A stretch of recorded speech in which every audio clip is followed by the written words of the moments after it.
লাগিয়েছো, কিন্তু আজকে অন্য রকম করে একটা হুক লাগাবো, খুব সহজ পদ্ধতিতে। দাদা দেখো, মোটা সূচ না হলে মেশিনের সূচ নেবে, যেখানে যেখানে হুক লাগানো হবে দাগ দেওয়ার পরে এইভাবে কি করবে, এইভাবে সূচটা এইভাবে তুলে নেবে, প্রত্যেকটাতে এইভাবে সূচটা তুলে নেওয়া হবে।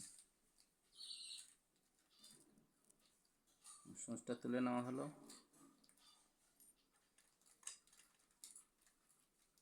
এখন কি করবে, এইরকম করে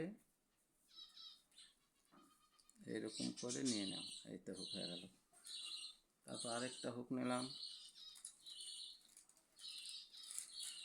এরকম করে নিয়ে এইভাবে হুক লাগানো হয়ে গেল। তাহলে এইভাবে প্রত্যেকটাতে হুক আগে লাগিয়ে নেবে।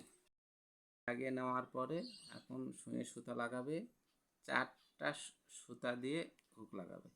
এইভাবে নিলাম।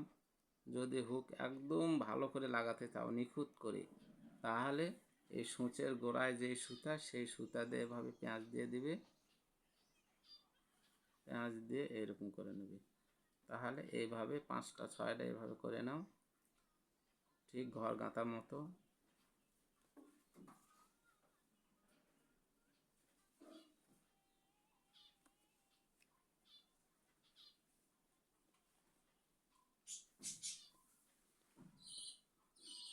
একটা হয়ে গেল। এখন আবার এই পাশে ধরো, এই পাশে ধরে ঠিক একই নিয়মে এইভাবে সেলাই করতে হবে।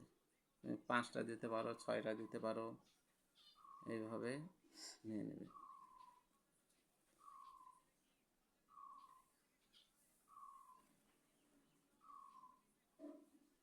এই নেওয়ার পরে এখন কাপড়ের ভিতর দিয়ে সূচটা তুলে নেব হুকের মাথায়।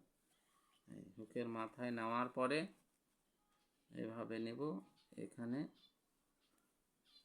এভাবে দুটো নেওয়ার পরে এখানে একটা গিঁট দিয়ে দেবো। গিঁট দিয়ে দিলেই হুক লাগানো কমপ্লিট হবে। তারপরে এখানে কেটে নেবে। বুঝে গেল?